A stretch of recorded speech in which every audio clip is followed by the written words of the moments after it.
لیکن پچھلے کئی سالوں سے یہ جو منتھلی اجتماع ہوتے ہیں، یہ کرنل ابراہیم موجود ہیں، 35 سے لے کر 45 ہزار تک بجلی کا بل آتا ہے، جو میں اتنا خرچ ساتھیوں کا جمع نہیں ہوتا جس سے بل دیا جا سکے جو 3 سال سے میں دیتا ہوں۔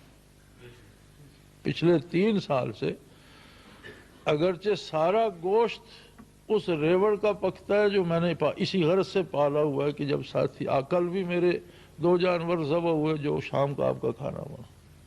یہ میں احسان کے لیے نہیں کہتا، یہ اللہ کا مجھ پر احسان ہے کہ وہ میرا مال قبول فرماتا ہے۔ پچھلے سال جہاں ہمارے علاقے میں کسی کی گندم نہیں ہوئی، میں نے ٹیوب ویل لگا رکھے، میری 500 من گندم ہوئی۔ میں نے اس میں سے 90 بیوری وہ بیچ دی جو ٹریکٹروں کا اور تیل کا خرچ تھا، وہ میں نے پورا کر لیا۔ باقی میں نے شاید زیادہ سے زیادہ 2 گھر ہیں میرے، میں نے 30 من 40 من رکھی ہوگی، باقی یہاں دارفان میں ڈیمپ کر دی اور اجتماع میں ساتھی کھاتے رہے۔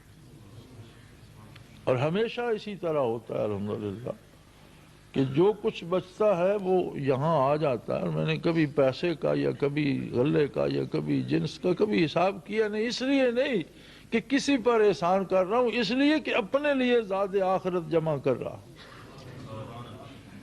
اس لیے کہ شاید کون ایک لقمہ کھائے اور اللہ اس بات پہ راضی ہو جائے۔ کوئی ایسا اللہ کا بندہ یہاں آ جائے جس کے اس پہ اللہ راضی ہو جائے، وہ کسی پر احسان کر کے نہیں۔ لہذا اللہ کا مجھ پر احسان ہے کہ میں صاحب حیثیت آدمی تھا، صاحب حیثیت ہوں۔ اس وقت میرے پاس گاڑیاں تھیں جب ان میں سے کسی کے پاس نہیں تھیں، اور اس وقت میرے پاس ملازم تھے جب ان میں سے کسی کے پاس نہیں تھے، اور اس وقت میرے پاس دنیا کی مشہور رائفلیں ہوا کرتی تھیں جو شاید پاکستان میں اب بھی کسی کے پاس نہیں۔ کینیڈا میں ایک رائفل بنی تھی 280 راس جس میں سٹیل بلٹ فائر ہوتی تھی، دنیا میں واحد رائفل بنی ہے جس میں سٹیل بلٹ فائر ہوتی ہے۔ وہ دیواریں توڑنے اور مورچے توڑنے کی میں نے وہ بھی منگوائی تھی اور ابھی تک میرے پاس پڑی۔ یہ میرا ایک اپنا شوق تھا، ساری عمر میں نے پہاڑوں میں گزار دی، اس میں شکار میں بھی میرا اپنا شغف تھا۔ اور سیدنا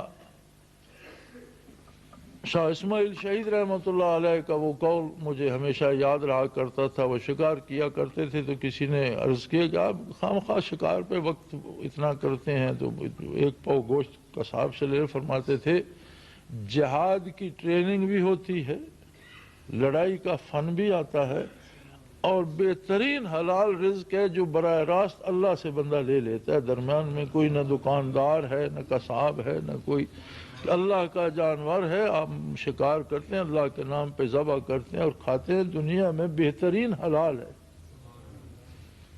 اور 3 باتیں ہوتی ہیں، لڑائی کی ٹریننگ بھی ہوتی ہے، جسمانی ورزش بھی ہوتی ہے، اور بہترین حلال بھی ملتا ہے۔ تو میری ساری زندگی اس میں گزری الحمدللہ۔ اب بھی اللہ کا مجھ پہ احسان ہے، بے شمار لوگوں سے زیادہ آسودہ حال ہوں۔ میں ایک کماتا تھا، اب میرے ساتھ میرے 5 بیٹے بھی شامل ہیں، جن میں سے ہر ایک صبح اٹھ کے اپنے کام پہ لگتا ہے اور شام تک کام کرتا ہے۔